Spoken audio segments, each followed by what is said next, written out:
वचन सुनकर याज्ञवल्क्य जी ऋषि भारद्वाज से कह रहे हैं कि जब माता पार्वती ने शिव जी के वचन सुने तो वो प्रेम सहित मुस्कुराई और फिर वृषकेतु शिव जी जिस कारण से भगवान का अवतार हुआ उनका वर्णन करने लगे और उन्होंने कहा कि हे मुनीश्वर भारद्वाज, अब मैं तुम्हें वही कथा सुनाता हूँ जो भोलेनाथ माता पार्वती को सुना रहे हैं। तुम मन लगाकर सुनो तो तुम्हारे मन के भी ये भ्रम दूर हो जाएंगे। अभी कह रहे हैं कि श्री रामचंद्र जी की कथा कलयुग में पापों को हरने वाली और कल्याण करने वाली बड़ी सुंदर कथा है। उस समय स्वयंभू मनु और उनकी पत्नी शत्रुपा, जिनसे मनुष्यों की अनुपम सृष्टि हुई है, और इन दोनों पति पत्नी के धर्म और आचरण बहुत अच्छे थे। आज भी वे वेद जिनकी मर्यादा का गान करते हैं। संसार के प्रथम पुरुष मनु और प्रथम स्त्री शत्रुपा ही थे। अच्छा, कहते जो ये मनु थे, राजा मनु, जब पूरे संसार में प्रलय आया था, सब डूब गया था, पृथ्वी जलमग्न हो गई थी, केवल महाराज मनु ही धरती पर बचे थे और शत्रुपा इंद्रदेव की पुत्री है। जब सब विलय हो गया और मनु धरती पर बचे तो शत्रुपा जब धरती पर आई तो उन्होंने मनु को देखा, उनके आचरण से, उनके व्यवहार से, हर तरह से उनसे प्रभावित हुई और उसके पश्चात फिर मनु और शत्रुपा का विवाह हुआ।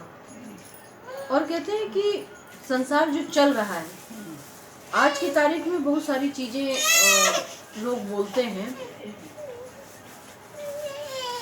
पता नहीं कहाँ तक सही है, लेकिन जो इस रामचरितमानस में लिखा हुआ है उस लाइन के अनुसार आज भी संसार में जितने भी मनुष्य हैं, यानी कि मनुष्यों की यह अनुपम सृष्टि उन्हीं से हुई है। हम अलग अलग जाति, अलग अलग धर्म, अलग अलग चीज़ों के विषय में बात करते हैं, लेकिन इस रामचरितमानस में जो लिखा हुआ है उसके अनुसार मनु और शत्रुपा ही संसार के प्रथम पुरुष और स्त्री थे। और मनुष्य, जितनी भी संसार में मनुष्य प्रजाति है, वो सभी इन्हीं की संतान है। तो एक तरह से कहा जाए तो जितने मनुष्य हैं, मनुष्य की जो सृष्टि की उत्पत्ति हुई है वो यहीं से हुई है। तो कुल मिला के कोई अलग नहीं है। और फिर जैसे जैसे समय बढ़ता गया, उसके बाद टाइम पर राजा आते रहे, जात पात बदल गए। जैसे जैसे समय बदलता गया, लोग थोड़ा समझदार होते गए, बहुत सारी चीज़ों में परिवर्तित होते चले गए। हालांकि सबसे सुंदर अगर कोई चीज़ कही जा सकती है तो बस इंसान इंसान हो जाए, बाकी तो बहुत बड़ी चीज़ें हैं। आज के समय में मनुष्य मनुष्य नहीं है, बाकी बहुत कुछ है उसके अंदर। चाहे जिस भी कारणवश हो, बहुत सारी चीज़ों में बढ़ता चला जा रहा है, लेकिन इंसान इंसान नहीं रह गया आज के समय में। तो कहते हैं कि जैसे समय बीता तो उस युग में एक राजा हुए उत्तानपाद, जिनके 2 पुत्र हुए। एक ध्रुव जी हुए और दूसरे का नाम प्रियव्रत था, और जिनकी प्रशंसा वेद और पुराण भी करते हैं। अच्छा, राजा उत्तानपाद के जो ध्रुव हुए थे, ध्रुव जी के बारे में सबको पता है कि वो छोटी सी उम्र से वो भगवान विष्णु के लिए तप करने लगे थे, और फिर धीरे धीरे भगवान विष्णु की उनको कृपा प्राप्त हुई। और जैसे समय आगे बढ़ा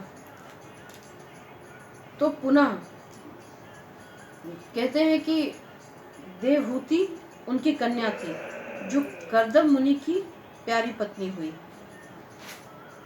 जब समय आगे बढ़ता चला गया, जब ये दोनों भाई बड़े हो गए, तो कहते हैं कि जब समय आगे बढ़ा, उनका वंश आगे बढ़ा, तो उसी में देवहूति हुई, उसी वंश में।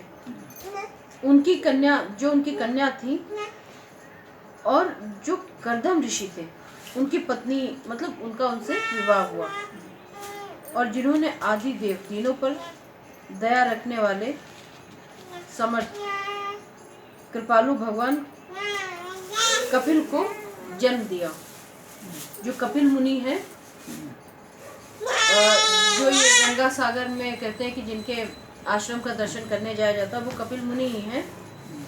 तो उनकी माता थी देवहूति और कर्दम ऋषि उनके पिता थे।